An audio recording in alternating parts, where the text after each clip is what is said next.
The beer mug shattered against the worn wooden floor of the Silver Dollar Tavern, silencing the Friday night crowd in an instant. Conversations died mid-sentence. The cue ball froze on the felt. Even the weathered jukebox in the corner seemed to hesitate between tracks, as if sensing the sudden shift in atmosphere. In that crystalline moment of tension, every head turned toward the source of the disturbance. The Silver Dollar wasn't much to look at, just a roadside establishment that had stood on this stretch of Montana highway outside Oak Ridge since 1953. Its timber walls had absorbed decades of cigarette smoke, spilled whiskey, and the stories of men who'd served in conflicts from Korea to Afghanistan. Faded photographs of military personnel lined the walls alongside vintage Coca-Cola signs, Rocky Marciano fight posters, and memorabilia from the Cold War era. A dusty Yankees pennant from the '77 World Series hung above the bar, a testament to better days. Fortunate Son by Creedence Clearwater Revival had just started playing when the door swung open, admitting a gust of autumn air and trouble in human form. Victor Viper Cortez stood in the doorway, his massive frame blocking most of the light from outside. The snake tattoo coiling around his thick neck seemed to writhe as he surveyed the room, a predator assessing potential prey. Behind him, 5 other members of the Black Scorpions motorcycle gang filed in, their leather cuts emblazoned with their distinctive emblem, a black scorpion poised to strike. "Well, well, Silver Dollar Tavern," Cortez announced, spreading his arms wide like a conquering king. "Nice little operation you got here." His eyes cold and calculating beneath heavy brows scanned the room. Be a shame if something happened at it. Catherine Kate Reynolds continued polishing glasses behind the bar with military precision, each movement economical and controlled. At 38, she carried herself with a quiet confidence that commanded respect without demanding it. Her auburn hair was pulled back in a simple ponytail, her features striking rather than conventionally beautiful. High cheekbones, straight nose, and eyes that missed nothing. Though her black button-down shirt and jeans were unremarkable, there was something about the way she moved. A contained power like a compressed spring. She'd been watching the bikers since before they entered, noting their formation, the bulges under their jackets, suggesting concealed weapons, the way they positioned themselves throughout the bar. Not random, not chaotic. A tactical dispersal pattern that her trained eye recognized immediately. Frank Mason, the 68-year-old owner of the Silver Dollar, approached the bikers with the steady gait of a man who'd spent 20 years in the Navy before opening this establishment. His weathered face creased by sun, and experience maintained a facade of calm, but Kate could see the tension in his shoulders. "Evening, gentlemen," Frank said, his voice carrying the natural authority of someone who had commanded men in his day. "Welcome to the Silver Dollar. What can I get you?" Cortez smirked, running a hand over his shaved head. "What you can get me is an understanding old man. See, the Black Scorpions provide protection for establishments in this county. Insurance, you might say, against bad things happening." Frank's expression hardened almost imperceptibly. "Been running this place for 15 years. Never needed protection before." "Times change," Cortez replied, flicking a Zippo lighter open and closed with practiced intimidation. "500 a week ensures nothing unfortunate happens to your fine establishment." The tavern had grown deathly quiet. In the corner booth, a gray-haired man in his 70s watched the exchange with piercing blue eyes, his posture suddenly alert. Kate noticed his hand slip casually beneath the table. "That's extortion," Frank said flatly, "and I don't deal with extortionists." Cortez's face darkened. With surprising speed for such a large man, he grabbed Frank by the collar and shoved him backward. The older man stumbled, caught his balance on a bar stool, then fell heavily to the floor.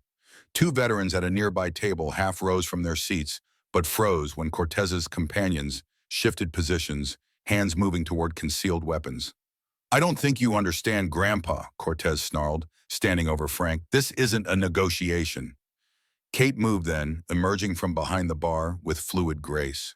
Her voice when she spoke was calm, controlled, the voice of someone accustomed to high-pressure situations. "You need to leave. Now." Cortez turned momentarily surprised by her intervention. Then his face split into a predatory grin as he looked her up and down. "Well, look at this," he chuckled, moving toward her. "The little bartender thinks she's tough." Kate remained perfectly still as he approached, her expression neutral, her breathing steady. Only her eyes betrayed her, constantly assessing, calculating distances angles, potential weapons within reach. "Last chance," she said quietly. "Take your men and go." Cortez laughed, the sound echoing off the timber walls. "Or what, sweetheart? You'll cut me off, no more drinks." He reached out suddenly, grabbing her collar. "You know what your problem is. You think you're better than us. Think you're too good to show proper respect." His massive hand yanked downward, tearing the front of her black shirt from collar to mid-chest with a violent ripping sound. The tavern went completely silent. Even Cortez's men seemed shocked by the sudden escalation. But it wasn't the act of aggression that silenced the room. It was what the torn shirt revealed. Across Kate's chest and right shoulder, visible through her tank top, was an intricate tattoo, the distinctive insignia of Delta Force with a specialized operator's code inked beneath it. Below that, just visible at the edge of her collarbone, was the puckered scar of a bullet wound, the kind that comes from close-quarter combat, not a hunting accident or random violence. Before anyone could react to this revelation, a voice spoke from the corner booth. "Staff Sergeant Catherine Reynolds, Operation Sandstorm Baghdad 2005. The elderly man with piercing blue eyes had risen to his feet, his bearing suddenly transformed from that of a retired patron to something altogether more formidable. "Colonel Blackwood," Kate acknowledged with the barest nod, never taking her eyes off Cortez. "You know this bitch?" Cortez asked, confusion momentarily replacing his aggression. It was a mistake he would immediately regret. In a motion almost too fast to follow, Kate's right hand shot up, breaking Cortez's grip on her shirt. Her left hand simultaneously delivered a precise strike to his solar plexus, driving the air from his lungs. As he doubled over, gasping, she executed a flawless leg sweep that sent him crashing to the floor. Before Cortez's companions could react, Kate had twisted his arm behind his back in a joint lock so severe that any movement threatened to dislocate his shoulder. Her knee pressed firmly into his spine, immobilizing him with practiced efficiency. 23 confirmed high-value target eliminations, she said, conversationally, increasing pressure when he attempted to struggle. 36 hostages rescued across 3 classified operations, expert in close-quarter combat, tactical infiltration, and she applied slightly more pressure, causing Cortez to gasp in pain. Dealing with individuals who don't understand the concept of respect. The other Black Scorpions had started to move, reaching for weapons, when Colonel Blackwood spoke again. "I wouldn't," he advised, his hand now visibly holding a M1911 pistol, a vintage sidearm but clearly well-maintained, "unless you boys fancy spending the night in a hospital or a morgue." The bikers froze, suddenly aware that the situation had shifted dramatically against them. "Now," Kate continued, her voice never rising above conversational level, "you're going to apologize to Mr. Mason, then you and your friends are going to leave. And you're going to spread the word that the silver dollar is off limits. Not just to your gang, but to anyone thinking about causing trouble here." "Understood." Cortez managed to nod, his face contorted in pain and humiliation. Kate leaned closer, her voice dropping to a whisper only he could hear. "In some parts of the world I've operated in, you'd already be dead for what you just did. But we do things differently here. Consider this your one warning." She released him and stepped back smoothly, her stance balanced and ready if he decided to retaliate. Cortez struggled to his feet, rubbing his shoulder, fury and embarrassment warring on his face. For a moment it seemed he might lash out despite the odds. Then self-preservation won out. "This isn't over," he muttered, backing toward the door. "It is if you're smart," Kate replied evenly. "And if you're not, well, I've had plenty of practice dealing with men who overestimate their abilities." After the bikers departed, the tavern remained silent for several long moments. Frank Mason got to his feet, brushing dust from his clothes with as much dignity as he could muster. "Drinks on the house," he announced to scattered applause as the tension began to dissipate. Kate moved behind the bar, pulling a spare shirt from beneath the counter. As conversation slowly resumed and the jukebox switched to "Have You Ever Seen the Rain?" Colonel James Blackwood approached, settling onto a bar stool directly in front of her. "Staff Sergeant Reynolds," he said quietly. "It's been a long time." "Not Staff Sergeant anymore, Colonel," she replied, pouring 2 fingers of bourbon and sliding the glass toward him. "Just Kate these days." Blackwood studied her over the rim of his glass. At 70, his face bore the lines of someone who had seen too much in his lifetime, but his eyes remained sharp, assessing. 15 years since Sandstorm, he mused. Never expected to find one of my best operators tending bar in Montana. Kate's expression remained neutral, but something flickered in her eyes, a shadow of memory perhaps, or warning. That life is behind me, she said simply. Is it? Blackwood asked, his voice dropping lower. Or are you just hiding from it? Before she could respond, Frank joined them, nodding gratefully to Kate. Thank you, he said, though I suspect I just traded one problem for another. Those types don't forget humiliation easily. No, Kate agreed, they don't, but they respond to strength and consequences. They won't be back. As the evening progressed, the tavern returned to its normal rhythm. Local shot pool veterans shared war stories that grew more impressive with each retelling, and the jukebox cycled through classic rock staples. But Kate remained vigilant, her eyes constantly scanning the room, checking the door whenever it opened. After closing time, when the last patron had departed and Frank was counting the register, Blackwood remained at the bar, nursing a final drink. You want to tell me what really happened? He asked without preamble. Why one of the most decorated operators in my command disappeared after Baghdad? Kate paused in her cleaning, weighing her response carefully. You know what happened, Colonel. It's in my file. I know what the official report says, Blackwood countered. Psychological evaluation, honorable discharge recommendation for transition to civilian life. What I don't know is why a woman who could outshoot, outfight, and outthink most men I've commanded suddenly decided she'd had enough. Frank, overhearing the conversation, approached them. Kate, you want me to ask the colonel to leave? She smiled faintly at the older man's protectiveness. It's okay, Frank. Colonel Blackwood and I have history, some of it even good. After Frank retreated to his office, Kate leaned against the bar, facing Blackwood directly. You really want to know why I left? Her voice had hardened. Operation Cerberus. Blackwood's expression didn't change, but Kate caught the slight tightening around his eyes. That was a weapons interdiction operation, he said carefully. Classified, but standard procedure. Kate gave a bitter laugh. Is that what they're still calling it? No, Colonel. Cerberus was a cover for something much uglier. American-made weapons moving through unofficial channels. Not to allies, not to vetted groups, but to anyone with cash. Including people who use those same weapons against our own troops. That's a serious accusation, Reynolds. It was a serious crime, she shot back. And when I brought evidence to command, I was told to stand down. When I pushed suddenly, there were questions about my psychological fitness. Convenient timing, wouldn't you say? Blackwood studied her for a long moment, his weathered face unreadable. I never heard about this. Plausible deniability, Kate replied. Very important in our line of work, isn't it, Colonel? She turned away, resuming her cleaning with methodical precision. So you just walked away, Blackwood said. That doesn't sound like the Reynolds I knew. Kate's hand stilled. When she spoke again, her voice had lost its edge, replaced by a weariness that seemed bone deep.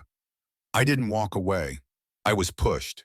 And when it became clear I could either accept a psychological discharge or face more serious consequences for unauthorized investigation of classified operations, I made the practical choice. She looked up, meeting his gaze directly. Survival. Another skill you taught us well. Blackwood nodded slowly, accepting her answer, even if he didn't fully believe it. And Frank, how does a Navy man end up partnered with Delta Force? At this, Kate's expression softened slightly. Pure coincidence. I was drifting, needed work. Frank needed help with the bar. He never asked questions about my past, and I never volunteered information. Until tonight. He seems protective of you. Frank's a good man, Kate said simply. One of the few I've met who doesn't want anything from me except honest work. Later, after Blackwood had finally departed and Kate was locking up, Frank emerged from his office. He watched silently as she completed her closing routine, checking windows, securing the back entrance, wiping down surfaces one final time. Delta Force, huh? He said finally. That explains a few things. Kate glanced at him. Like what? Like how you always know when trouble's coming before it walks through the door. Like how you never have your back to an entrance. Like how you check sight lines automatically when you enter a room. He smiled slightly. Old habits, I guess. You noticed all that? Kate asked, surprised. Navy intelligence, 15-year, Frank replied with a shrug. I noticed things too. Kate studied him with new appreciation. You never mentioned that. You never asked, he countered. And like you said, I don't pry into people's pasts. God knows we've all got things we'd rather leave behind. They stood in comfortable silence for a moment, two veterans recognizing something familiar in each other. You think they'll be back? Frank asked finally. The bikers? Not if they're smart, Kate replied. But if they do come back? She let the sentence hang unfinished. We'll be ready, Frank completed the thought. I've still got a few tricks up my sleeve. Naval intelligence wasn't all paperwork, you know. Kate smiled, a genuine expression that softened her features. I believe it. They parted ways at the back door, Frank heading to his apartment above the tavern, Kate to her small cabin a quarter-mile down the road. The night was clear, stars brilliant above the Montana landscape. Kate walked briskly, alert to her surroundings as always, but allowing herself to appreciate the peace of the moment. This was why she'd chosen this place, far from the chaos of her former life, from the memories that still haunted her dreams. Her cabin was simple but secure. She'd made modifications that would have seemed paranoid to most civilians. Reinforced doors, windows wired to a silent alarm, strategic sightlines cleared around the perimeter. Old habits, as Frank had said. After checking the exterior, Kate entered and performed her nightly ritual. Securing the door, checking each room, methodically finally placing her Sig Sauer P226 on the nightstand within easy reach. Standard procedure even after all these years. She was removing her torn shirt when her phone buzzes. Not her everyday cell, but a specialized device she kept charged but rarely used. A relic from her former life that she'd never quite been able to discard. The message on the screen froze her in place. Cerberus active again. 3 former teammates eliminated. You're next, coordinates to follow. The message was unsigned, but only a handful of people had access to this secure channel. Most of them Kate had believed were dead. Sleep forgotten, she moved to her closet, pushing aside hanging clothes to reveal a small safe embedded in the wall. The combination came automatically to her fingers, muscle memory preserved despite the years.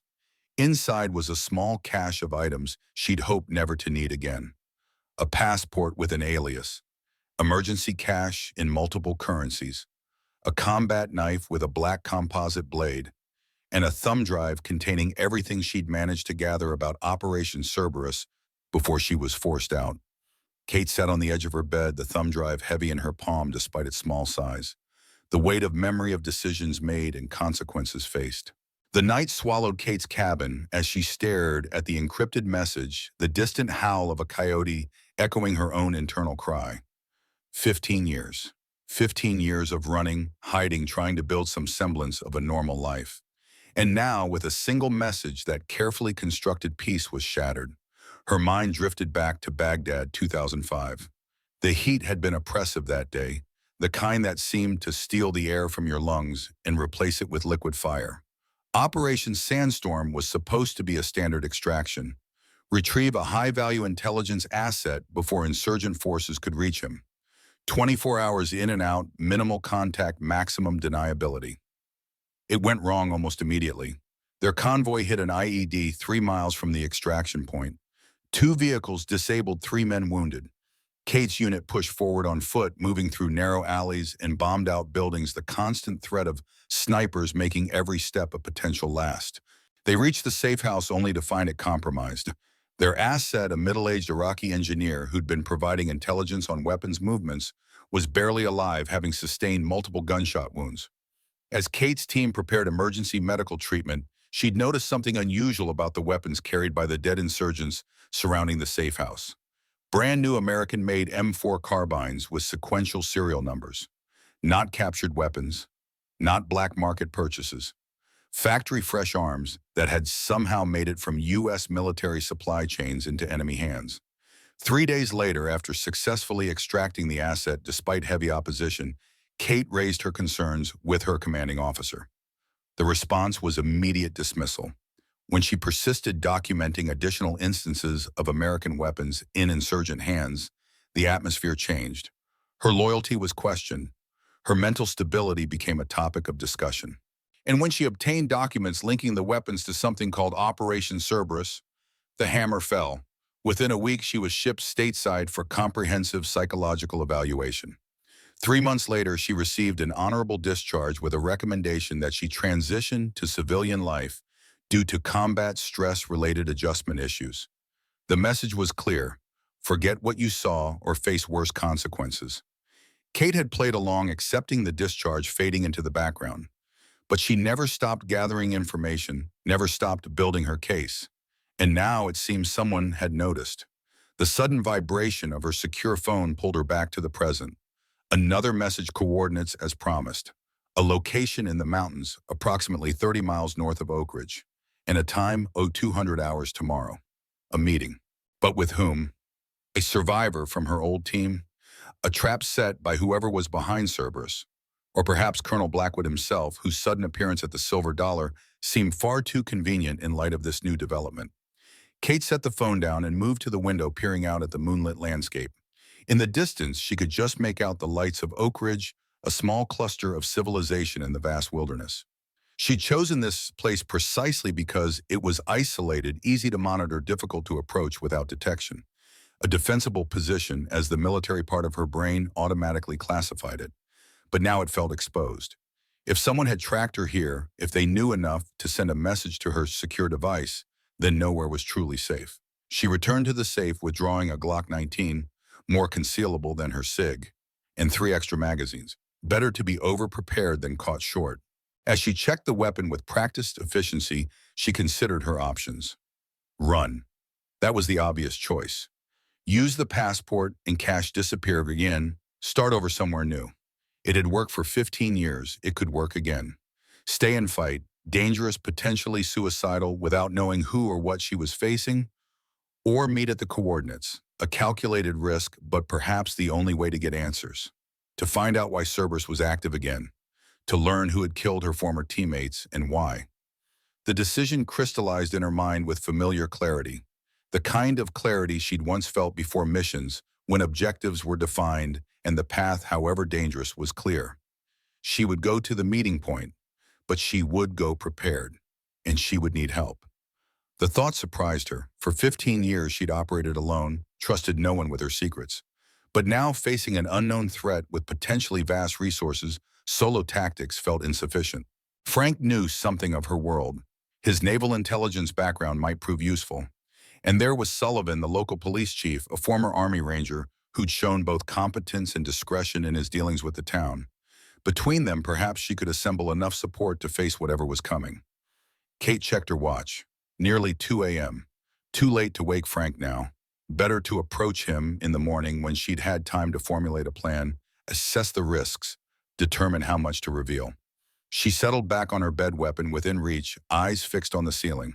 Sleep would be elusive tonight, but she allowed herself to slip into the meditative state she'd been taught during special operations training, a state of relaxed alertness that provided rest without sacrificing awareness.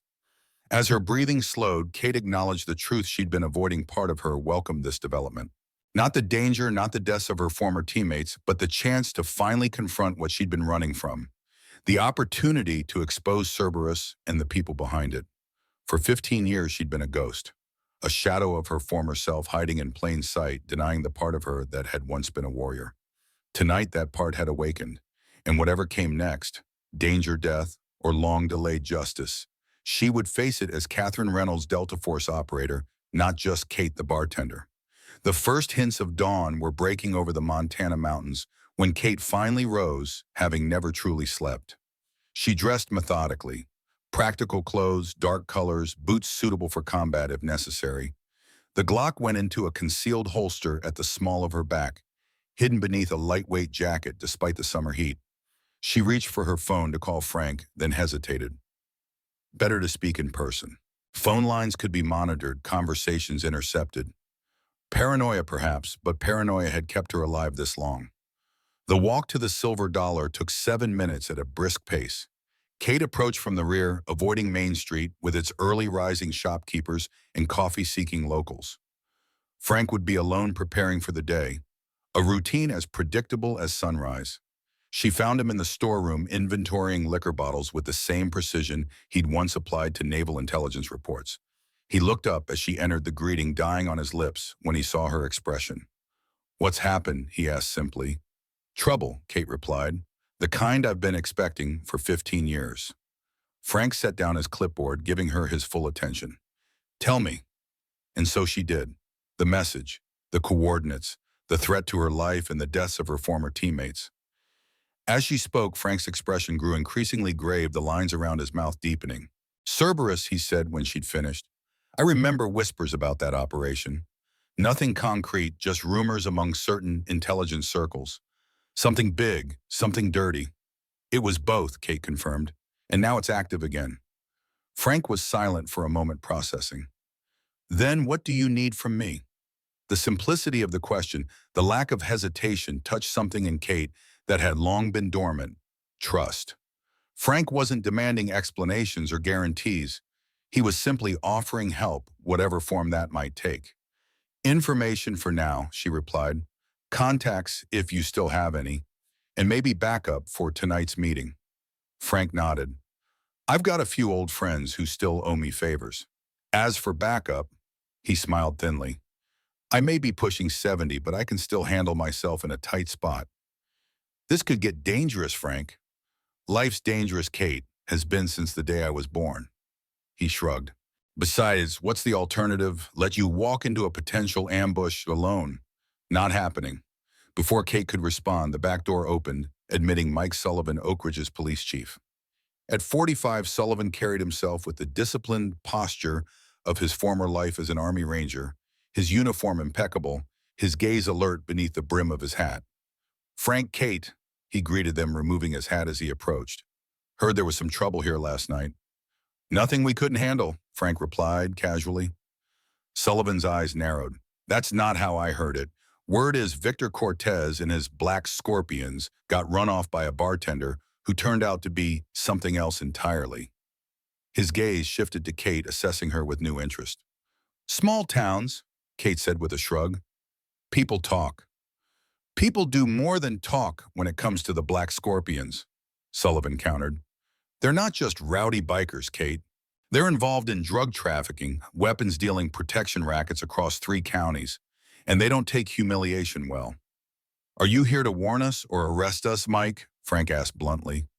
Sullivan sighed, setting his hat on a nearby shelf. Neither. I'm here because Victor Cortez was found dead this morning, shot twice in the chest, execution style, outside his home in Riverton. Kate felt a chill run through her. When me estimates between midnight and 3 a.m., after she'd received the message, after Blackwood had left the bar. You think we had something to do with it? Frank demanded, indignation clear in his voice. Sullivan held up a placating hand.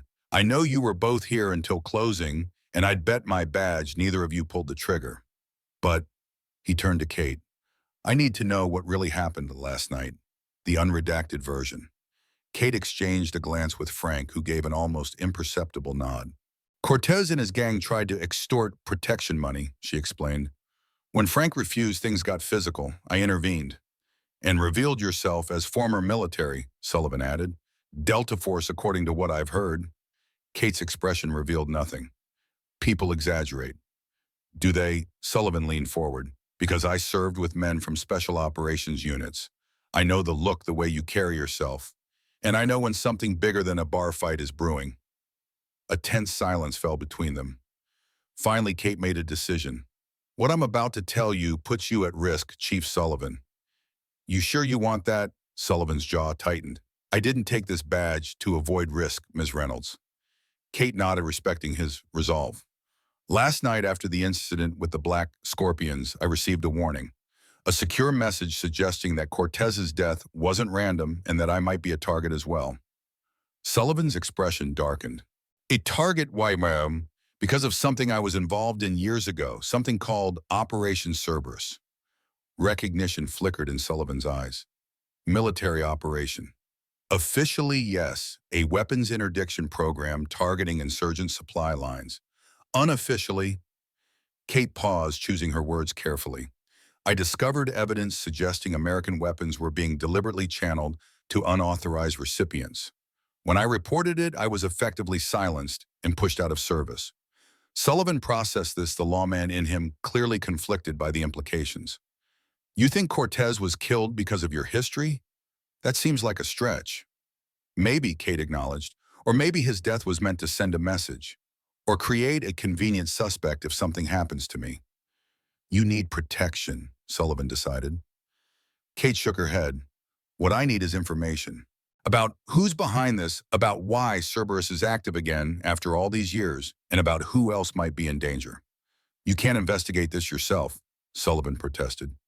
With all due respect, Chief, Kate replied, this goes beyond Oak Ridge, beyond your jurisdiction, and the people involved won't hesitate to eliminate anyone who gets in their way, including local law enforcement.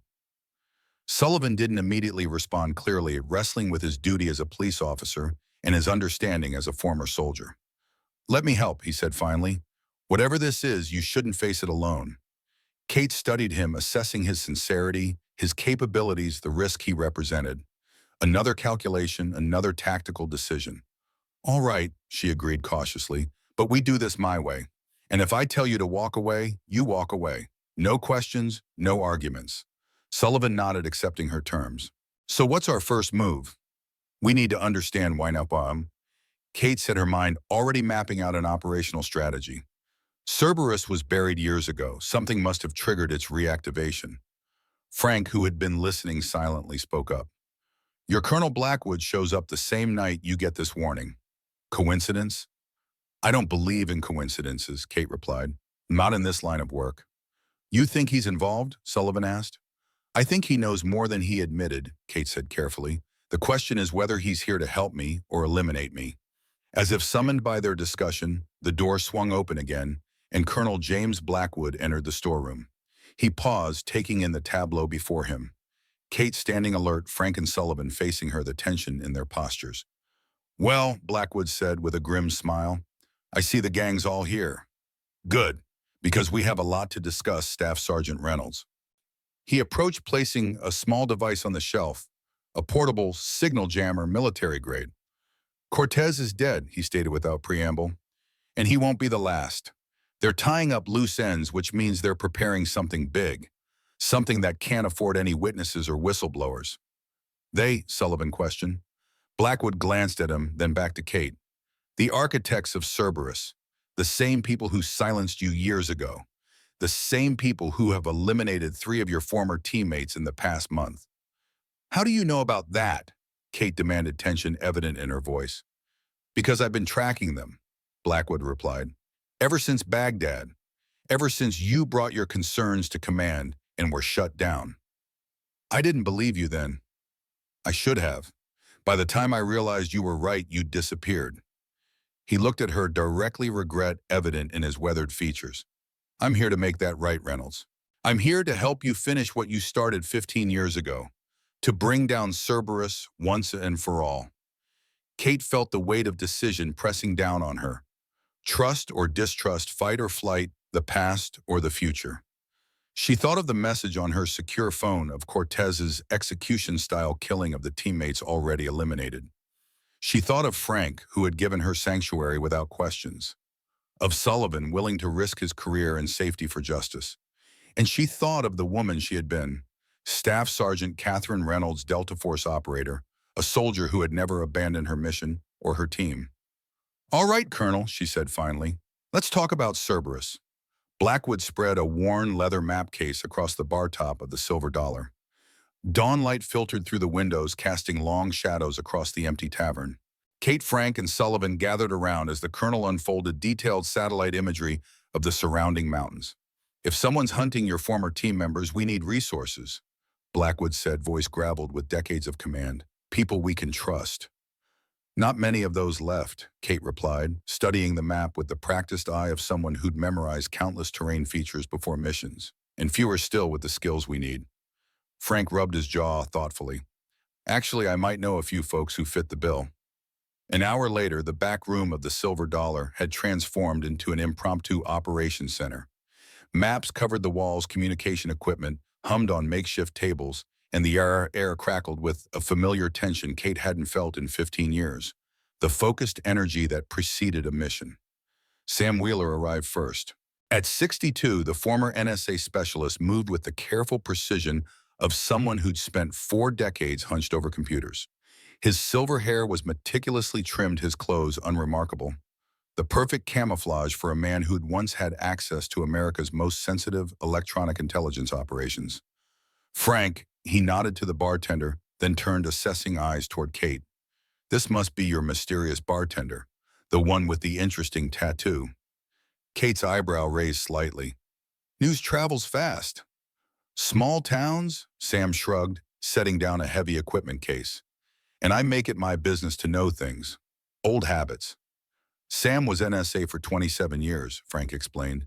Specialized in signals, intelligence, electronic surveillance, and information security. Retired here 6 years ago to fish and pretend he's a normal civilian. Never quite managed the normal part, Sam admitted with a wry smile. But I've caught some impressive trout. As Sam began unpacking his equipment, a collection of specialized laptops, signal interceptors, and communication devices that certainly weren't standard retirement gear. The back door opened again, admitting a striking Latina woman in her early 40s. Grace, Frank greeted her. Thanks for coming. Grace Martinez wore hospital scrubs beneath a light jacket, her black hair pulled back in a severe ponytail. She carried a large medical backpack and moved with the efficient confidence of someone accustomed to emergencies. You said it was important, she replied, eyes sweeping the room before settling on Kate, and that it involved someone with military experience. Navy Corpsman 6 deployments with Marine units, Frank said to Kate. Now our local doctor when she's not patching up wounded fishermen or delivering babies. Grace set her medical bag on a chair. Frank said you might need medical support for something. Unorthodox. I'm assuming this isn't about a paper cut. Kate studied the woman, recognizing the calm competence that came from battlefield medicine. Potentially much worse than a paper cut, and potentially illegal if we're being honest. I've worked in legal gray areas before, Grace replied evenly. As long as we're on the right side of moral, I can be flexible about regulations. Sullivan, who had been on his phone near the window, rejoined the group. I've arranged to take a few personal days. Told my deputy there's a family emergency. He hesitated. I should warn you all, I've received 2 calls this morning from federal agencies asking about last night's incident. They're claiming routine follow-up on gang activity, but the timing seems convenient. They're watching, Blackwood confirmed grimly, which means we need to move fast and stay under the radar. Kate nodded, addressing the group. I appreciate all of you being here, but you need to understand what you're potentially getting into. This isn't just about a bar fight or local trouble. We're dealing with something much bigger, an operation called Cerberus that involves weapons trafficking, corruption at the highest levels of government, and people willing to kill to keep it secret. She paused, giving them a moment to absorb this. Anyone who wants to walk away now can do so. No questions asked, no hard feelings. The room fell silent. Then Sam Wheeler spoke, his voice soft but determined. 27 years I spent watching things happen from behind a computer, flagging suspicious activity, tracking dangerous people, gathering intelligence, all while others took the risks. Always wondered if I'd have the courage to step up if the moment ever came. He looked around at the assembled group. Guess I'm about to find out. Grace nodded in agreement. I've patched up too many good people who got hurt because bad people weren't stopped in time. Count me in. Sullivan simply checked his sidearm, his answer clear without words. Frank smiled slightly. Well, I own the bar. Kind of stuck here anyway. A slight noise from the kitchen doorway drew everyone's attention. Robert Bobby Jenkins stood there, a dish towel still in his hands, his expression uncertain. At 35, the former Marine still carried himself with military bearing despite the civilian clothes and the slight limp from an old injury. Sorry, he said. Wasn't trying to eavesdrop. Came in early to prep for lunch service and heard voices. Kate studied him, noting the tension in his posture, the way his eyes darted between group members, assessing. Something wasn't right. How much did you hear, Bobby? She asked quietly. Enough, he admitted, then hesitated before adding, and there's something I need to tell you, something important. He stepped fully into the room, closing the door behind him. 2 days ago, a man approached me outside the bar, said he was FBI, showed credentials. Wanted me to keep an eye on your report if you did anything unusual or had visitors. Bobby swallowed hard. He offered money, a lot of money. The room temperature seemed to drop several degrees. Sullivan's hand drifted toward his weapon, but Kate gave a subtle shake of her head. "And did you take this money, Bobby?" she asked, voice neutral. "I took the first payment." He admitted, shame evident in his voice. 5,000 cash. Ex-wife's behind on rent. Kid needs braces. He straightened his shoulders. "But I'm telling you now, because whatever's happening, I want to be on the right side of it. I served with Marines who didn't come home. If someone's selling out our people, I want them to pay." Kate exchanged glances with Blackwood, a silent communication passing between them. "Who's your contact?" she asked. "How do you report to them?" "Burner phone, text only, no names, just confirmation codes. Next check-in is scheduled for noon today." Kate considered this unexpected development, the tactical possibilities forming in her mind. "This could be useful," she said finally. "A channel we control feeding them what we want them to know." "Or a liability that compromises everything we do," Blackwood countered. Bobby stood straighter. "I'll do whatever you need to prove I'm on your side, including using this connection to help." Kate studied him for a long moment, then nodded. "For now you're in, but you don't leave Frank's sight, and your phone stays with Sam, who'll monitor and approve every communication." "Understood," Bobby agreed quickly. "And Bobby," Kate added, her voice dropping to a dangerous softness, "if you're playing both sides, if you betray us, there won't be anywhere remote enough for you to hide." The former Marine met her gaze. "Fair enough." With the team assembled, they turned to planning. Sam set up his equipment, creating a secure communications network independent of standard channels. Grace inventoried her medical supplies, preparing for contingencies. Sullivan and Frank worked on securing the perimeter, establishing lookouts and emergency protocols. Kate and Blackwood huddled over satellite imagery, mapping possible approach routes to the coordinates Kate had received. "It could be a trap," Blackwood warned. "Someone using your old team's secure channel to lure you out." "Could be," Kate agreed. "But if there's even a chance that one of my people is still alive, still fighting, I have to go." "Not alone," Blackwood said firmly. "The message specified alone," Kate countered. "And walking into an unknown situation without backup is suicide," the colonel replied. "Basic tactical doctrine, Reynolds. You know better." Kate almost smiled at the familiar tone of command. "We'll compromise. I'll make the direct contact. Sullivan provides overwatch from the ridgeline. You coordinate from mobile command with Sam. Frank keeps an eye on our new friend Bobby." "And if it goes sideways," Blackwood asked. "Standard emergency extraction protocols," Kate replied. "Just like the old days." As the afternoon wore on, Sam made a discovery that sent a chill through the room. "I've been running pattern recognition on mysterious deaths of special operation personnel over the past 18 months, he reported, looking up from his laptop.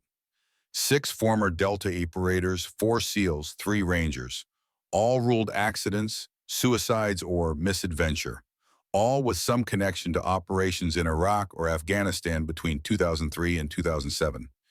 He turned the screen to show a map with red pins marking locations across the United States. "It's systematic.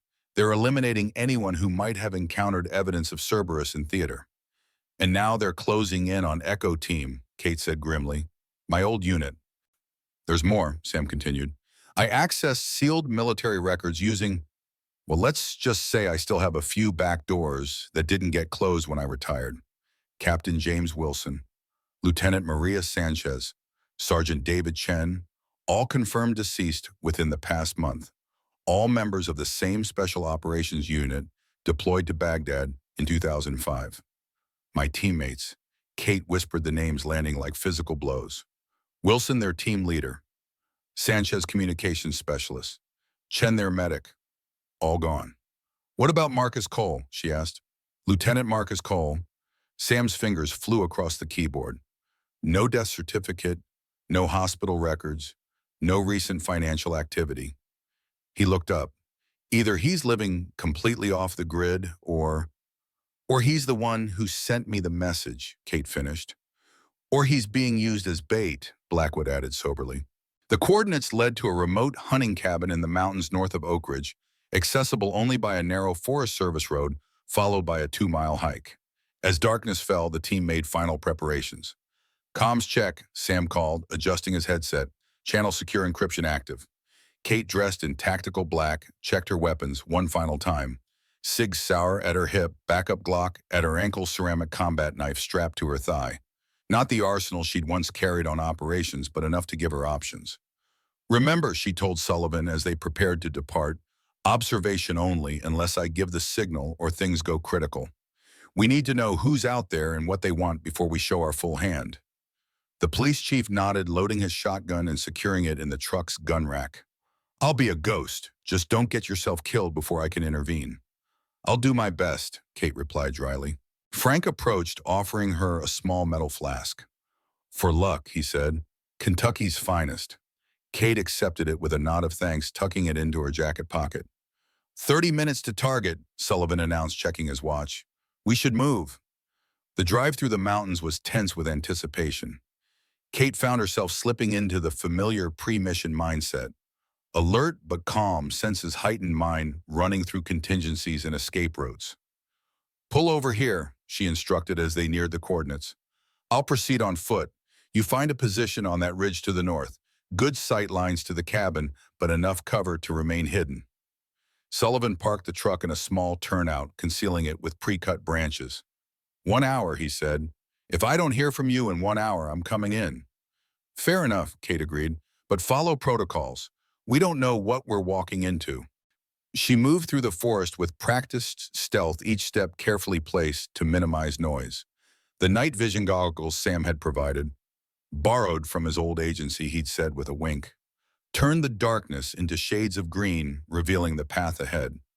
The cabin appeared exactly as satellite imagery had shown, a simple structure built decades ago for hunting parties now rarely used. A faint light glowed from behind its curtained windows, and smoke curled from the chimney. Someone was there. Kate circled the perimeter twice, checking for traps, surveillance, or signs of ambush. Nothing obvious, which could mean either safety or sophisticated preparation. Finally, she took position behind a large pine 50 yards from the front door, activated her comm unit, and sent a simple text message to the secure phone number she'd been given. In position, identify. For long minutes, nothing happened. Then the cabin door opened, spilling yellow light onto the wooden porch. A figure emerged, male, medium build, moving with a slight but controlled limp. Reynolds, the man called into the darkness, his voice pitched low but carrying clearly. Sandstorm protocol, the eagle flies at midnight. The authentication phrase, known only to members of Echo Team. Kate's breath caught. She activated her comm. Possible friendly, moving to contact. Copy, came Sullivan's tense reply. I have eyes on you. Be careful. Kate emerged from the tree line, weapon held at low ready, approaching the cabin with measured steps. As she drew closer, the man's features became clear in the faint porch light. Lieutenant Marcus Cole, older, grayer, with a jagged scar running from temple to jaw that hadn't been there 15 years ago, but unmistakably Cole. Took you long enough, Reynolds, he said, a ghost of a smile touching his lips. I was beginning to think you'd gone soft tending bar. Hello, Lieutenant, Kate replied, emotion threatening to crack her professional veneer. You're looking pretty good for a dead man. Could say the same about you, Cole countered. Come inside, we don't have much time. The cabin interior was Spartan. A wooden table and chairs, a small kitchenette, a fireplace providing both warmth and light. Cole had transformed one wall into an intelligence center with maps, photographs, and documents connected by red string, creating a complex web of information. You've been busy, Kate observed, scanning the display. 15 years of hunting, Cole confirmed, pouring 2 mugs of coffee from a battered pot. 15 years of following leads, gathering evidence, staying one step ahead of cleanup teams. He handed her a mug, all while the people responsible for Sandstorm continued to profit from death. Kate accepted the coffee but didn't drink. Tell me what happened, Marcus. The real story. Cole sank into a chair, exhaustion evident in the lines of his face. You remember Baghdad, the weapons we found, the questions you started asking. Kate nodded. American-made arms in insurgent hands, serial numbers that shouldn't have existed, a paper trail leading to something called Operation Cerberus. It was bigger than we thought, Kate, much bigger. Cole stood, moving to the wall of evidence. Cerberus wasn't just about selling surplus weapons to make a quick profit. It was a systematic program to prolong conflicts, destabilize regions, and create perpetual markets for American arms. He pointed to a series of photographs, weapons caches, military installations, men in expensive suits, shaking hands with uniformed officers. They were selling to both sides, Kate, to coalition allies and to insurgent groups, to governments and to the terrorists trying to overthrow them, creating a perfect cycle of violence that ensured steady demand. Who's they? Kate asked, though she was beginning to suspect the answer. That's the real bombshell, Cole replied, tapping a particular document on the wall. Cerberus wasn't a rogue operation or a few corrupt officers. It was sanctioned at the highest levels. Military intelligence, State Department, defense contractors, all working together to create and exploit conflicts around the world. He turned to face her directly, and now they're bringing it home. The next phase, Phoenix Initiative, involves deploying the same strategy domestically, arming extremist groups, instigating civil unrest, creating the justification for martial law and massive security contracts. Kate set down her untouched coffee. That's why they're eliminating witnesses. Anyone who could connect Cerberus to Phoenix. Exactly, Cole confirmed. Wilson figured it out first, started gathering evidence, making noise. They staged a carbon monoxide leak in his apartment. Sanchez was next, hiking accident that wasn't an accident. Then Chen, home invasion gone wrong. And now me, Kate said softly. You were always the biggest threat, Cole said. The most persistent, the most principled. The one who wouldn't let it go, even when they forced you out. Why contact me now? After all these years? Cole reached beneath the table, withdrawing a small metal case. Because I finally got what we need. Hard evidence that can't be denied or covered up. Names, dates, bank transactions, operational plans, video recordings of planning meetings. Everything needed to expose the entire network. He placed the case between them. But I can't get it to the right people alone. They're too close, too vigilant. I need someone I can trust. Someone with the skills to finish this mission. Kate stared at the case, the weight of what it represented settling on her shoulders. I'm not alone in this, Marcus. I have people helping me. Good people. Blackwood, Cole asked, expression darkening. Among others, Kate confirmed, noting his reaction. Local allies, people I trust. Cole's jaw tightened. Be careful who you trust, Kate, especially Blackwood. Why, what do you know about him? Before Cole could answer, a sound from outside caught their attention. The snap of a twig, barely audible but unmistakable to trained operators. We have company, Cole whispered, immediately moving to extinguish the lantern. Kate activated her comm. Sullivan status. Multiple heat signatures approaching from the north, came the urgent reply. At least 6 individuals, tactical formation. Military or paramilitary? How did they find us? Kate hissed. Questions later, Cole replied, grabbing the metal case and a go bag from beside the door. East exit. There's a ravine that leads to a fire road. I have a vehicle hidden there. They slipped out the back door into the darkness, moving swiftly through the trees. Behind them, tactical lights began sweeping the cabin area, voices calling commands in the clipped cadence of professional operators. Sullivan, Kate whispered into her comm, fall back to secondary rendezvous. Do not engage. Repeat, do not engage. Already moving, he replied. Be careful, Kate. They had covered perhaps half a mile when the night erupted in gunfire. Automatic weapons fire tore through the forest behind them, followed by the distinctive thump of stun grenades. They're not taking chances, Cole muttered. Full tactical assault. They increased their pace, the uneven terrain making progress difficult in the darkness. Kate's night vision revealed a steep drop ahead, the ravine Cole had mentioned. As they scrambled down its rocky side, a bullet splintered bark inches from Kate's head. They've spotted us, she warned, returning fire in controlled bursts to cover their descent. At the bottom of the ravine, Cole led them through a narrow gap between boulders, emerging onto a crude path that paralleled a small stream. 200 yards to the vehicle. He gasped, his old injury clearly paining him. They were halfway there when a blinding light illuminated the ravine. A helicopter sweeping in from the east, its spotlight cutting through the darkness like a blade. Move, Kate shouted, shoving Cole toward a dense stand of pines as the helicopter's door gunner opened fire, chewing up the ground where they had stood moments before. They crashed through underbrush branches, whipping their faces, the helicopter's rotors thundering overhead.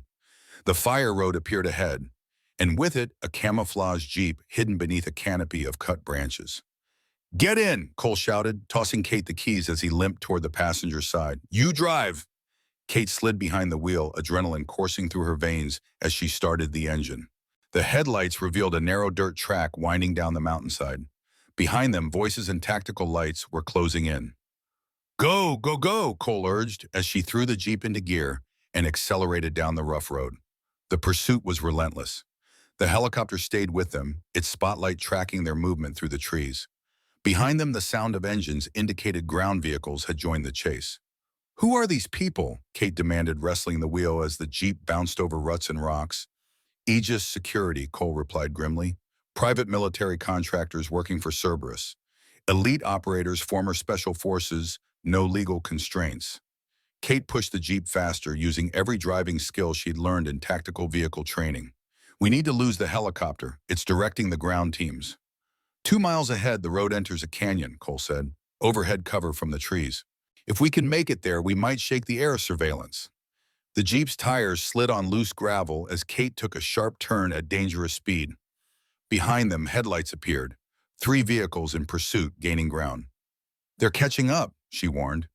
Cole reached into his bag, removing what looked like a small pipe. Not for long. At the next straightaway, he leaned out the window and tossed the object onto the road behind them. Seconds later, a thunderous explosion rocked the night, followed by the crash of metal and breaking glass. Improvised mine, Cole explained, a grim satisfaction in his voice. Should slow them down. The canyon loomed ahead, its walls rising like dark sentinels on either side of the road. As they entered its shadow, the helicopter's spotlight wavered, unable to penetrate the dense canopy above. It's working, Kate said, allowing herself a moment of hope. They can't track us visually. Don't celebrate yet, Cole cautioned. They'll have ground teams at the canyon exit. Standard containment protocol. Kate's comm unit crackled to life. Kate, do you copy? Sam's voice tense with concern. I copy, she replied, keeping her eyes on the treacherous road. Situation hot. Multiple hostiles in pursuit. We know, Sam replied. I've been monitoring their communications. They have the canyon exit blocked. 4 vehicles, at least a dozen operators. Options, Kate asked, mind racing through possibilities. There's a logging trail that branches off about half a mile before the main exit, Sam informed her. Satellite imagery shows it connects to County Road 27 eventually. Rough terrain, but passable. Copy that, Kate acknowledged. Any sign of Sullivan? He's clear. Rendezvoused with Blackwood at the secondary location.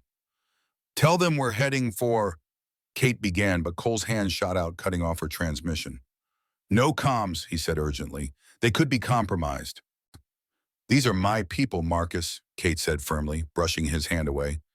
People I trust. Cole's expression hardened. Trust gets you killed in this game, Reynolds. You, of all people, should know that. Before Kate could respond, the Jeep rounded a bend and headlights flashed ahead. Not at the canyon exit, but on the logging trail Sam had mentioned. Ambush, Cole hissed. They knew about the alternate route. Kate slammed on the brakes, bringing the Jeep to a skidding halt. How is that possible? Because you've got a leak, Cole said grimly. Someone fed them our location, someone on your team. The accusation hung in the air between them as Kate calculated their diminishing options. Behind them, the sounds of pursuit were growing louder again. Ahead, the blockade prevented escape. They were trapped. We need to go on foot, she decided. Abandon the vehicle, use the forest for cover. Cole nodded in agreement, grabbing his bag and the precious metal case. There's a river 2 miles east. If we can reach it, we can use it to mask our trail. They slipped from the Jeep and into the dense underbrush, moving as silently as years of training allowed. The night vision gave Kate an advantage, revealing the safest path through the difficult terrain. They had covered perhaps a mile when a single gunshot echoed through the forest. Not the controlled burst of tactical operators, but a single precise shot. Cole stumbled, a grunt of pain escaping his lips as he fell to one knee. Marcus, Kate was at his side instantly, scanning for the shooter while assessing his injury. Left shoulder, he gasped, blood already soaking through his jacket. Through and through, I can still move. Kate helped him up, supporting his weight as they continued eastward. His breathing grew more labored with each step, the blood loss clearly taking its toll. The case, he insisted. If I don't make it, you have to get that case to safety. We're both making it, Kate replied firmly, though doubt was beginning to creep in. Whoever was hunting them was good, professional, patient, and now closing in. The sound of running water reached them, the river Cole had mentioned. As they broke through the tree line onto its rocky bank, Kate's night vision revealed a figure standing on the opposite shore, weapon raised. "That's far enough," a familiar voice called across the water. Kate froze, recognition and disbelief washing over her simultaneously. "Blackwood," she whispered. The colonel stood illuminated in the faint moonlight, his M1911 pistol aimed with the steady hand of a lifelong marksman.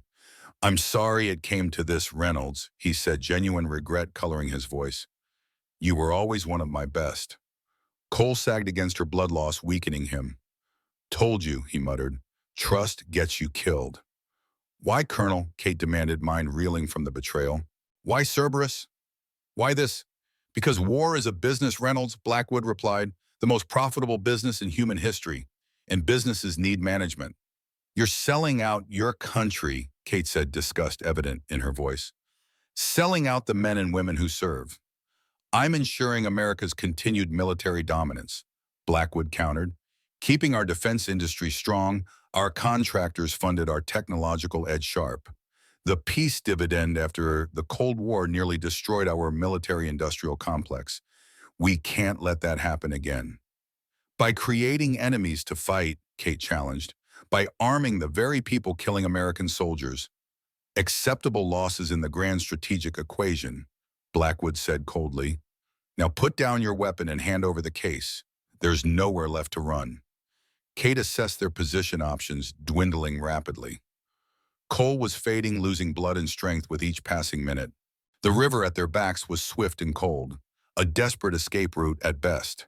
And Blackwood, despite his age, remained a lethal operator with decades of experience. "If I refuse," she asked, playing for time while her mind raced through scenarios. "Then you die here," Blackwood stated simply. "Another tragic casualty in a world full of them. Your new friends too, the bartender, the doctor, the police chief. All regrettable losses in pursuit of a greater goal." The threat against her allies crystallized Kate's resolve.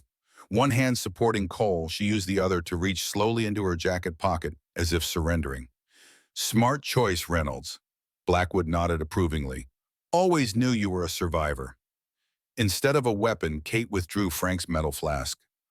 "One last drink before the end, Colonel?" she asked, unscrewing the cap with her thumb. "Kentucky's finest, remember." Blackwood's eyes narrowed suspiciously. "What are you playing at?" Kate allowed herself a grim smile. "Just remembering something you taught us in training." With a swift motion, she flung the flask's contents toward Blackwood. Not whiskey, but a chemical accelerant that Frank had prepared. In the same movement, she drew her SIG and fired a single shot. The bullet struck the accelerant midair, igniting it in a blinding flash that momentarily illuminated the entire riverbank. Blackwood staggered back, temporarily blinded by the sudden flare. In that crucial moment of distraction, Kate hauled Cole toward the river, plunging them both into the icy current. The cold hit like a physical blow, but the swift water carried them away from the shoreline into the darkness beyond Blackwood's reach. "Hold on to me," Kate shouted over the rush of water, keeping Cole's head above the surface as they were swept downstream. Behind them, gunshots rang out, bullets striking the water harmlessly as Blackwood fired blindly into the night. Then silence broken only by the sound of the river and Cole's labored breathing. "That was either brilliant or suicidal," he gasped, shivering violently in the cold water. "Maybe both," Kate admitted, searching the riverbank for a safe exit point. "But it bought us time, and right now time is all we need." They let the current carry them for nearly a mile before Kate spotted a low-hanging tree branch extending over the water. With the last of her strength, she grabbed it, pulling them toward shore. Cole collapsed on the rocky bank, his face alarmingly pale in the moonlight. "The case," he whispered. "Is it?" Kate checked the waterproof metal container still secured to Cole's belt. "It's intact. Everything's safe." "Good," he breathed, then fixed her with an intense gaze. "Listen carefully, Kate. If I don't make it—" "Save your strength," she interrupted. "We need to keep moving." "No," Cole insisted, gripping her arm with surprising strength. "You need to know. Blackwood isn't the only one. The corruption goes higher, much higher." He fumbled with the case, fingers clumsy from cold and blood loss. "The evidence shows it all. General William Hargrove. Remember him? Our former commanding officer. He's the one running Cerberus now. He's the one who ordered the elimination of Echo Team." Kate felt as if she'd been struck. General Hargrove, a decorated officer, now a senior national security advisor, a man respected throughout the military establishment. Are you certain, she asked, though Cole's expression already confirmed the truth. It's all in there. Cole nodded toward the case. Bank transactions, meeting records, operational directives. Everything needed to bring down the whole network. He coughed a wet sound that worried Kate. But Blackwood, he's just an enforcer. Hargrove is the architect, and he won't stop until everyone who knows about Cerberus is eliminated. Kate checked his wound, concern growing at the amount of blood he'd lost. We need to get you medical attention. No hospitals, Cole warned. They'll be watching. I know a doctor, Kate assured him. Someone I trust. Cole's laugh turned into another cough. There's that word again. Trust. Kate helped him to his feet, supporting his weight as they began the difficult journey through the forest. Not everyone is Blackwood Marcus. There are still good people out there, people worth fighting for. As they made their slow, painful progress through the darkness, Kate's mind raced ahead. Blackwood's betrayal meant their original plan was compromised. The silver dollar was no longer safe. Her team was in danger, and now they faced not just a corrupt colonel, but one of the most powerful military figures in the country. Yet despite everything, a strange calm had settled over her. The mission parameters had changed, but the objective remained clear. Protect her people, secure the evidence, expose the truth. And for the first time in 15 years, she was no longer running from her past. Staff Sergeant Catherine Reynolds was back on the battlefield, and this time she intended to win the war. Dawn broke over the Montana wilderness, pale light filtering through the dense pines as Kate half-carried, half-dragged Cole through the underbrush. They'd been moving for hours, following game trails and stream beds to mask their trail, putting as much distance as possible between themselves and Blackwood. Cole's condition had deteriorated steadily. His face was ashen, lips tinged blue from blood loss and exposure. The makeshift bandage Kate had fashioned from her shirt was soaked through, and his breathing had grown increasingly labored. We need to stop, Kate said, easing him down against a fallen log. You can't keep going like this. Can't stop, Cole muttered, though he lacked the strength to resist. Hargrove has people everywhere. You'll die if we don't get you help, Kate replied firmly, checking his wound.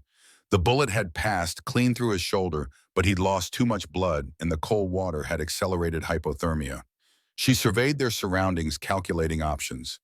They were at least 10 miles from the silver dollar, too far to make it on foot in Cole's condition. Her comm unit had been damaged in the river, cutting off contact with the team. And without knowing who to trust, traditional emergency services were out of the question. Grace, Kate decided. We need to get you to Grace. Who? Cole's eyes were unfocused, consciousness slipping. Our doctor, Navy corpsman, 6 deployments with Marine units. Kate checked his pulse, weak but steady. I trust her. Cole managed a faint smile. That word again. Kate ignored the comment, focusing on immediate needs. Shelter, communication, transportation, in that order. Half a mile ahead, she spotted what she was looking for. A small cabin tucked among the trees, the kind of weekend retreat wealthy city dwellers built and rarely used. No vehicles visible, no smoke from the chimney, likely empty this time of year. Wait here, she instructed Cole, propping him in a sheltered position. I'm going to check it out. The cabin was indeed unoccupied, locked but vulnerable to someone with Kate's skills. Within minutes, she had Cole inside, stretched out on a sofa near the fireplace. Working quickly, she built a fire, found blankets to combat his hypothermia, and searched for a landline. No phone, of course not. This was a getaway cabin designed for disconnection. Kate rummaged through drawers looking for anything useful. In a kitchen cabinet, she found a first aid kit, better than nothing but insufficient for Cole's wound. In the garage, a discovery that improved their odds considerably, an older model ATV keys hanging conveniently on a hook nearby. Returning to Cole, she found him conscious, but fading. Marcus, stay with me. I've found transportation. His eyes focused on her with effort. The case. Keep it safe. I've got it, Kate assured him, checking the waterproof metal container. Everything's intact. Cole grabbed her wrist with surprising strength. Listen to me, Dem. If I don't make it, get that evidence to Alexandra Carter. Who kicked you? Justice Department, Special Prosecutor. One of the few not compromised. His voice was fading. She's been building a case against defense contractors for years. Needs this final piece. Kate memorized the name, then set about preparing Cole for transport. She fashioned a more substantial bandage from clean linens, covered him with blankets, and checked the metal case one final time, securing it inside her jacket. This is going to be rough, she warned him, helping him to his feet. But we need to move. The ATV roared to life on the first try. Small mercies. Kate positioned Cole behind her, his arms wrapped weakly around her waist, and set off through the forest, taking a circuitous route toward Oak Ridge. The morning air bit at her exposed skin, but the cold kept her alert mind racing through contingencies. Blackwood's betrayal changed everything. The silver dollar was compromised. Her team was potentially in danger. And somewhere out there, General Hargrove was coordinating the final elimination of anyone who could expose Cerberus. After nearly an hour of careful navigation, Kate spotted a familiar ridge overlooking the outskirts of Oak Ridge. She brought the ATV to a stop, surveying the town below. No obvious signs of disturbance, no unusual vehicles or activity, but that meant nothing.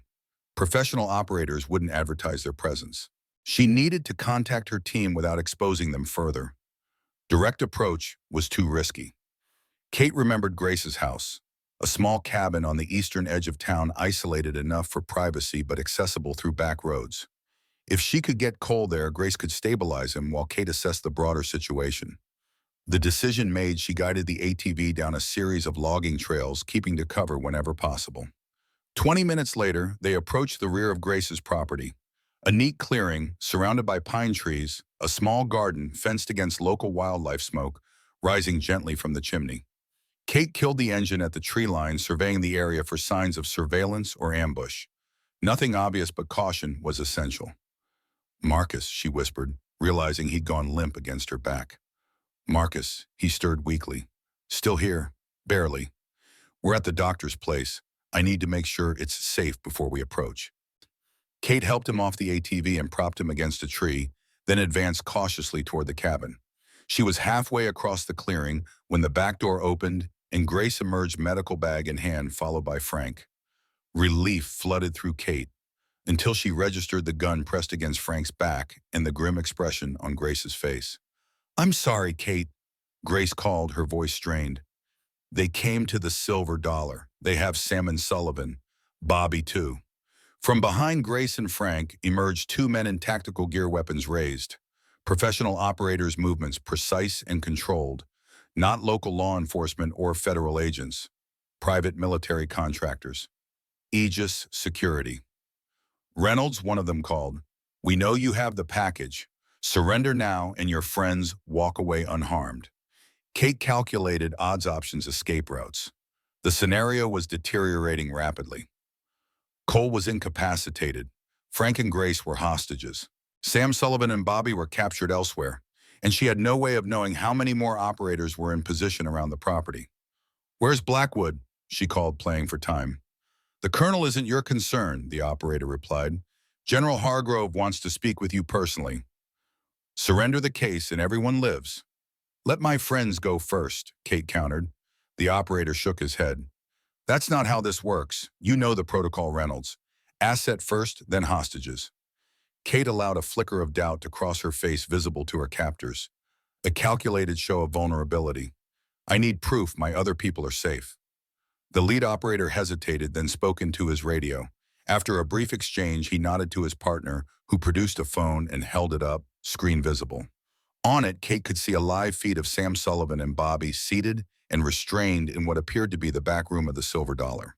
They were alive, seemingly unharmed, but clearly prisoners. "Satisfied?" the operator asked. "Now the case." Kate raised her hand slowly. "It's in the woods. The man who had it is injured. He needs medical attention." "Where?" "I'll take you to him," Kate offered. "But Grace comes with us. He needs immediate care." The operators exchanged glances, a silent communication passing between them. Finally, the leader nodded. "The doctor comes. Everyone else stays here." He gestured to his partner, who maintained his position guarding Frank, while the leader moved toward Kate, weapon trained steadily on her center mass. "Try anything," he warned, "and your friends die. One by one." Kate nodded understanding, then turned and led the way back toward the tree line, Grace following with your medical bag, the operator 3 paces behind, just far enough to react if Kate made a move, just close enough to shoot accurately if needed. As they reached the trees, Kate gestured toward where she'd left Cole. He's over there. Gunshot wound to the shoulder, significant blood loss, hypothermia. Grace moved immediately in that direction, professional instincts taking over. The operator maintained his position, eyes never leaving Kate. "The case," he demanded. "He has it," Kate replied. Wouldn't let it out of his sight. The operator gestured with his weapon. "Show me." Kate led him toward where Cole should have been, but the spot was empty. Blood on the ground, but no wounded man, no metal case. The operator's expression darkened. "What game are you playing, Reynolds?" Before Kate could respond, a shot rang out from deeper in the trees. The operator staggered, a crimson stain blossoming on his chest as he collapsed.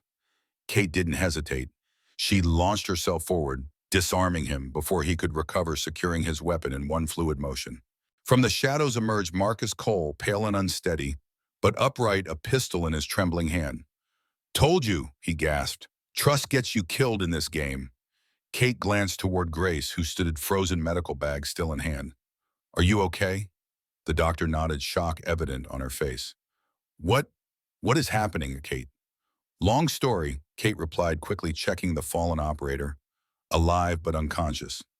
Short version: Cerberus military weapons trafficking, high-level conspiracy. These men work for the people trying to cover it up." "And my patients?" Grace asked, professional concern reasserting itself. "We need to secure the area first," Kate decided. "Then we'll get you back to Frank and figure out how to free the others." A second shot echoed from the direction of Grace's cabin. Kate's head snapped up, fear clutching at her heart. "Frank," she whispered. Cole steadied himself against a tree. "Go, I'll cover the doctor." Kate moved through the forest with practiced stealth, approaching the clearing from a different angle than before. As she neared the edge of the trees, she spotted movement. Frank on his knees, hands raised. The second operator stood over him, radio in one hand, weapon in the other. "Base, this is Alpha 2, he was saying. "No response from Alpha 1. Situation uncertain. Requesting immediate backup." Kate assessed the situation. The operator was distracted, split between watching Frank and communicating with his headquarters. Opportunity, but narrow. She emerged from the trees at a full sprint, covering the distance to the operator before he could react. A precisely delivered strike to the throat silenced his warning, followed by a sweep that took his legs from under him. As he fell, Kate twisted the weapon from his grasp, using his own momentum against him. The operator recovered quickly, professional training evident in his response. He rolled away from her follow-up strike, reaching for a backup weapon at his ankle.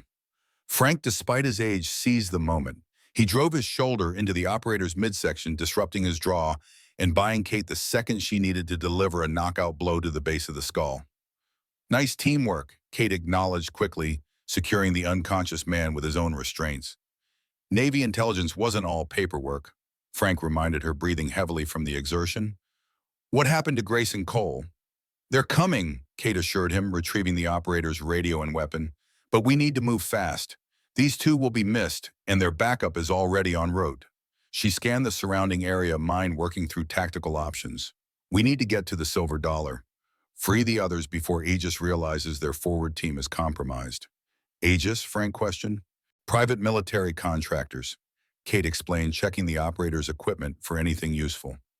"Working for General Hargrove, the man behind Cerberus."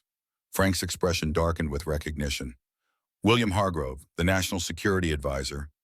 "The same," Kate confirmed grimly. "And according to Cole, he's been eliminating anyone who could expose his operation, including most of my former team." Grace appeared from the tree line, supporting Cole as they made their way across the clearing. Kate moved to help them, alarmed at Cole's deteriorating condition. "He needs real medical attention," Grace stated firmly. "Not field medicine." "No hospitals," Cole insisted weakly. "They'll be watching." "My clinic," Grace suggested. "I have equipment there. Blood plasma, antibiotics." Kate weighed the risks. "They'll check there too." "Not if they don't know he exists," Frank pointed out. "As far as they know, they're dealing with you alone." It was a valid point. Aegis knew about Kate, but might not realize Cole had survived the ambush at the cabin. The metal case containing the evidence was strapped to his chest beneath his jacket, battered but intact. All right, Kate decided. Grace, take Cole to your clinic through the back entrance. Keep him out of sight, treat his wounds. Frank, you're with me. We need to free the others. And then what? Frank asked. Kate's expression hardened with resolve. Then we end this, once and for all. The silver dollar stood seemingly peaceful in the mid-morning light, no obvious signs of the dangerous situation unfolding inside. Kate and Frank approached cautiously, using the cover of neighboring buildings to avoid detection. Two guards at the front entrance, Kate observed. Probably more inside. Back door, Frank suggested. Kate nodded. Less visible, but likely watched as well. There's another way in, Frank said. Old tunnel from Prohibition days. Connects the basement to what used to be the town bank 3 buildings down. Used it for smuggling whiskey back in the day. Kate raised an eyebrow. And you never mentioned this because, Frank shrugged, never came up in conversation. The tunnel entrance was concealed behind a false wall in the former bank's vault, now part of a storage room for the local hardware store. Kate and Frank slipped in during a busy period, navigating to the basement without attracting attention. It hasn't been used in decades, Frank warned as he revealed the hidden door. Might not be stable. The tunnel beyond was narrow, musty, with aged timber supports sagging but still holding. They moved carefully through the darkness, guided by the narrow beam of Frank's flashlight. How many operators did you see at the bar? Kate asked quietly. 4, Frank replied. Professional, military backgrounds, definitely. 2 watching Sam Sullivan and Bobby in the back room. 2 patrolling the main area. Any sign of Blackwood? Frank shook his head. Not when they took us, just the operators. They reached the end of the tunnel, another false wall, this one leading into the silver dollar's cellar. Kate pressed her ear against it, listening for movement on the other side.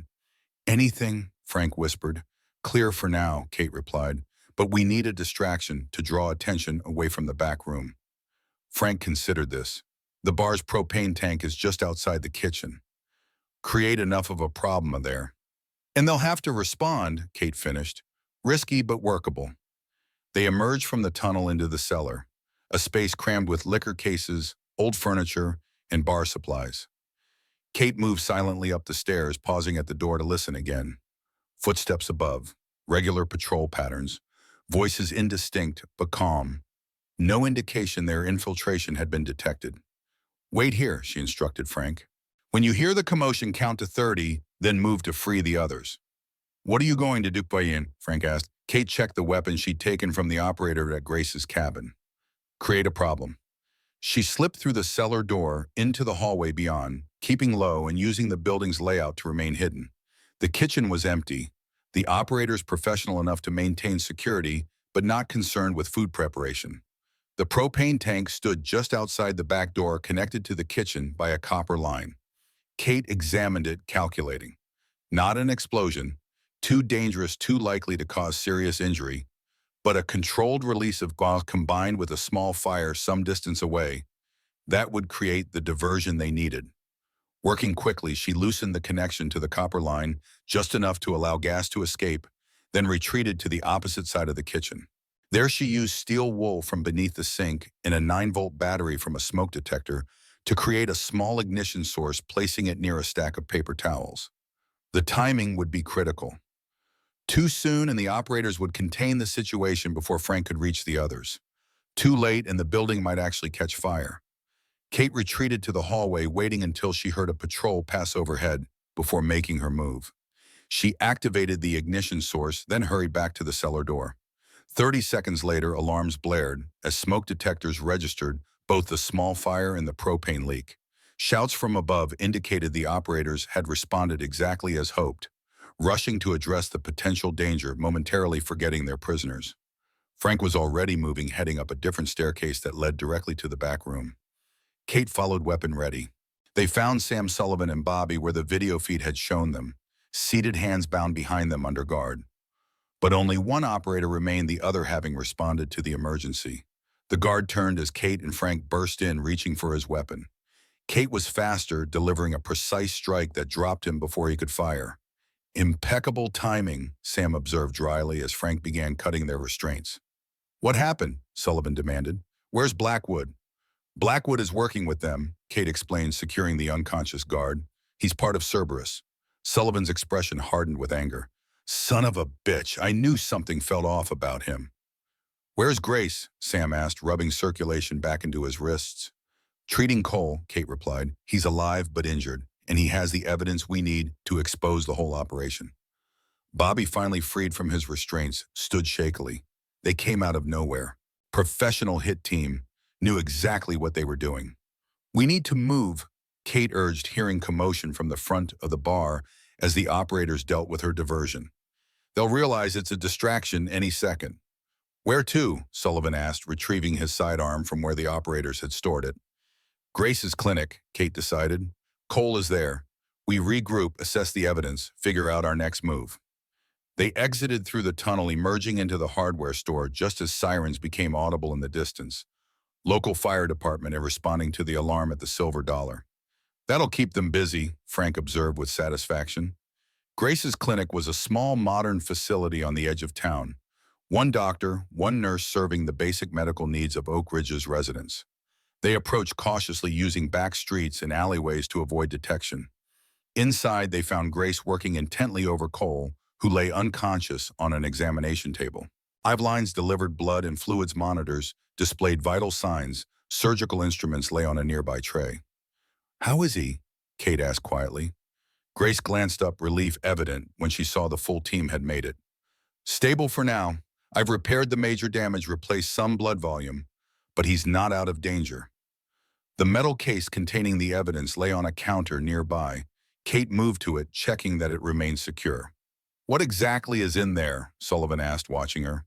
According to Cole, everything needed to expose Cerberus. Names, dates, financial records, operational plans. Proof that General William Hargrove has been running an illegal weapons operation for years, selling arms to both sides of conflicts around the world. Hargrove, Sullivan's eyebrows rose in surprise. The National Security Advisor. The same, Kate confirmed. And now they're bringing the operation home, something called the Phoenix Initiative. Domestic applications of the same strategy. Sam's expression darkened with understanding. Creating internal conflicts to justify security contracts and martial law. How do we stop them? Bobby asked. Kate considered their options, weighing risks against potential outcomes. Cole mentioned someone, Alexandra Carter, Justice Department Special Prosecutor, said she's been building a case against defense contractors, needs this evidence to complete it. I know her, Sam said, surprising the group. By reputation, at least. Incorruptible. Turned down lucrative private sector jobs to pursue public corruption cases. If anyone can be trusted with this, it's her. But how do we reach her? Frank asked. Hargrove's people will be watching all official channels. And we can't stay here much longer, Grace added. This is the first place they'll look once they realize you've escaped. Kate made a decision. We need to split up. Divide their attention, create multiple targets instead of one. She turned to Sam. Can you establish secure communication with Alexandra Carter without going through official channels? The former NSA specialist considered this. Possibly. I still have some backdoor access to secure government networks. It wouldn't be direct, but I could get a message to her office. Do it, Kate instructed. Sullivan, you and Bobby need to get Cole to safety, somewhere off the grid where Grace can continue treating him. My hunting cabin, Sullivan suggested. 40 miles north, no electricity, no phone. Off the maps, accessible only by Forest Service roads. Kate nodded approval. Frank, you'll go with Sam. Help him establish contact with the Carter, prepare the evidence for transmission. And you, Frank asked, though his expression suggested he already knew the answer. Hargrove's focused on me, Kate replied. I'll use that. Keep his attention while the rest of you complete the mission. That's suicide, Sullivan protested. They'll throw everything they have at you. Not if I'm moving, Kate countered. I know these mountains better than they do now. I can keep them chasing shadows while you get the evidence to Carter. Grace looked up from tending to Cole. And what happens after? If you survive, if we get the evidence through, what then? It was a question Kate hadn't allowed herself to consider fully. The mission had consumed her focus, the tactical problems demanding immediate attention. But Grace was right. There needed to be an after. Then we bring it all into the light, Kate said finally. No more shadows, no more running. Whatever happens to me, Cerberus ends. The team dispersed to prepare for their respective roles. As the others gathered supplies and made arrangements, Kate found herself alone with the unconscious Cole. "I'll finish what we started," she promised quietly. "All of it." His eyelids fluttered, a moment of consciousness breaking through. "Knew you would," he murmured. "Always the stubborn one." Kate smiled faintly. "Rest now, I've got this." As dusk approached, they made final preparations.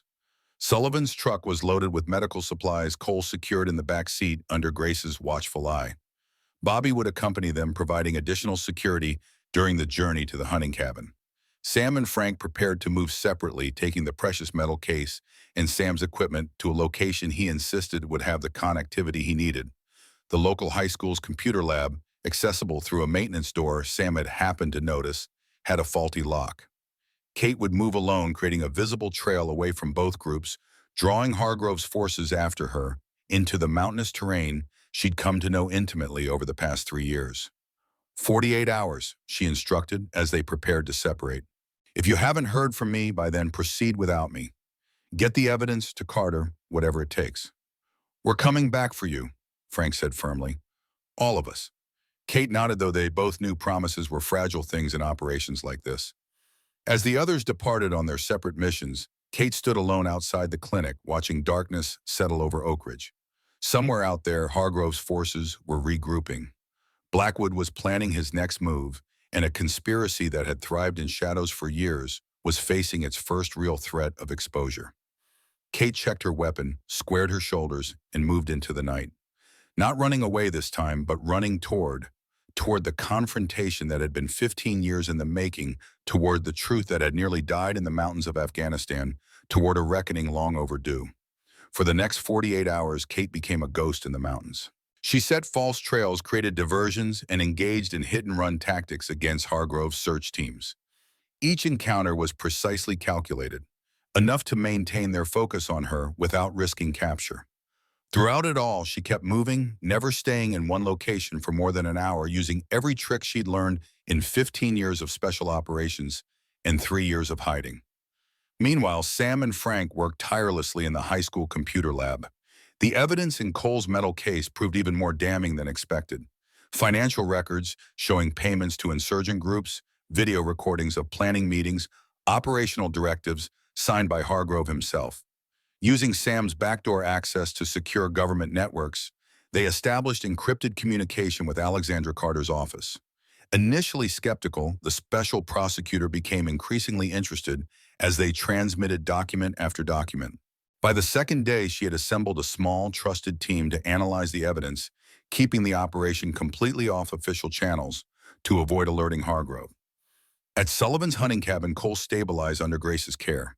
Though still weak from blood loss and trauma, he regained consciousness for longer periods, filling in details about Cerberus operations and providing additional context for the evidence Sam was transmitting. As the 48-hour deadline approached, Carter's team moved swiftly. Armed with warrants based on the overwhelming evidence, federal agents simultaneously raided Hargrove's office, his private residence, and key locations tied to Cerberus operations.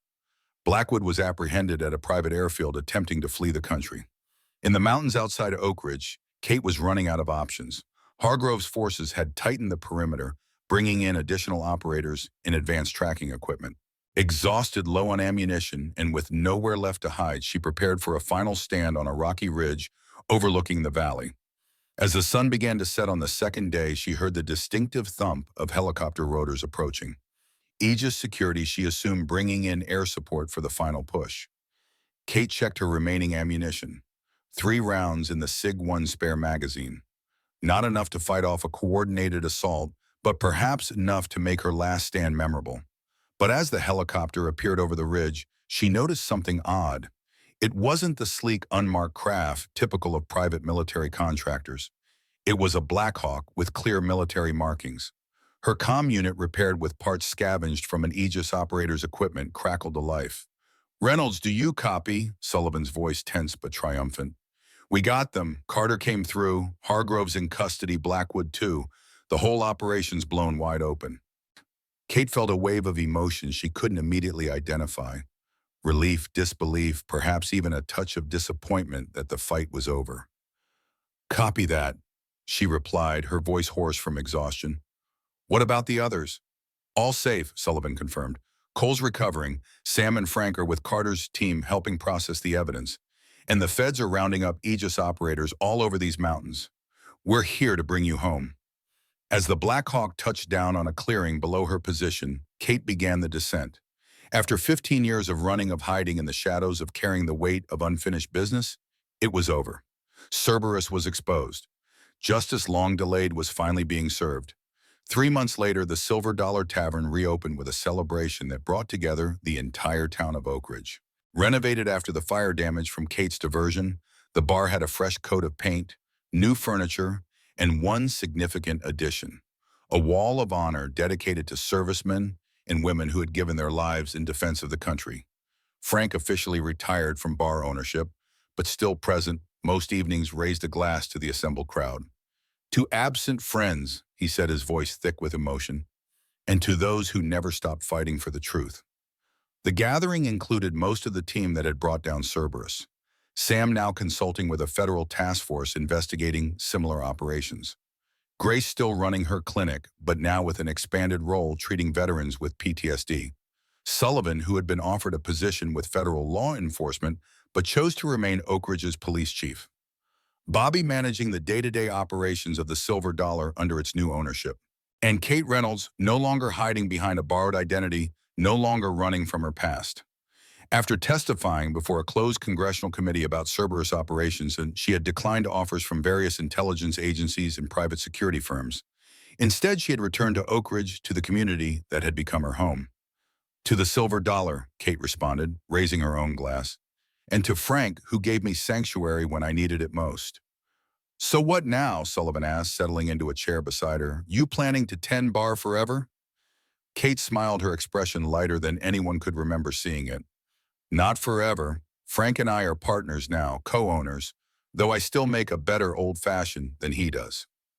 "Slander," Frank called from across the room, provoking laughter.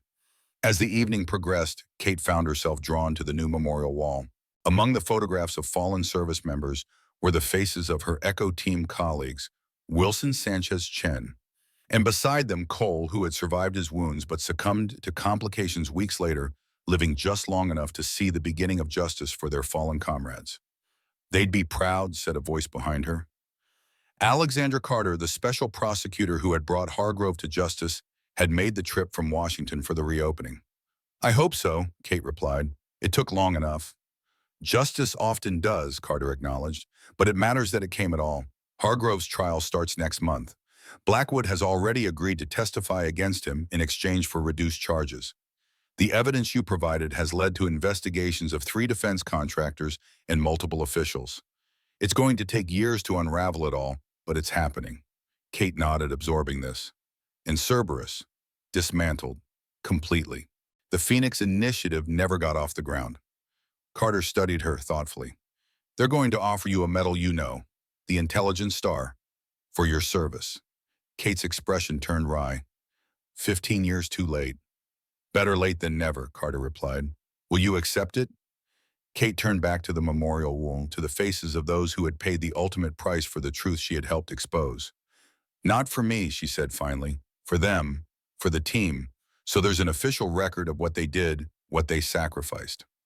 Later, as the celebration wound down and the last patrons departed, Kate found herself alone behind the bar, completing the closing routine that had become second nature over the years. Check the windows, secure the back entrance, wipe down surfaces one final time. Frank emerged from his office, watching her with a knowing smile. "Some habits never change," he observed. "Some shouldn't," Kate replied, gesturing around the renovated space. "This place saved me, Frank, gave me purpose when I needed it most." And now, Kate considered this feeling, the weight of her past, the reality of her present, and the possibility of her future, all perfectly balanced for perhaps the first time in her life. "Now I have a new mission," she said simply, "making sure this place remains what it's always been, a sanctuary. A place where people can come and be themselves, tell their stories, find a moment's peace in a chaotic world." Frank nodded, understanding the deeper meaning behind her words. Staff Sergeant Reynolds tending bar in Montana. Who would have thought? Not Staff Sergeant anymore, Kate corrected, gently echoing words she'd once spoken to Blackwood. Just Kate these days. But as they parted ways at the back door, Frank to his apartment upstairs, Kate to her cabin down the road, they both knew it wasn't entirely true. She would always be Staff Sergeant Catherine Reynolds of Delta Force, the woman who had never abandoned her mission, never forsaken her fallen comrades, never stopped fighting for the truth. And now finally she could also be Kate the bartender, who made the best old-fashioned in Oak Ridge, Montana, and had found a way to make peace with her past. The night was clear, stars brilliant above the Montana landscape. Kate walked briskly, alert to her surroundings. Old habits die hard, but allowing herself to appreciate the peace of the moment. This was why she'd chosen this place all those years ago and why she had chosen to stay. Not hiding anymore, not running, just living with purpose and integrity, carrying forward the legacy of those who had given everything for the truth. And that, Kate reflected as she reached her cabin, was a mission worth seeing through to the end.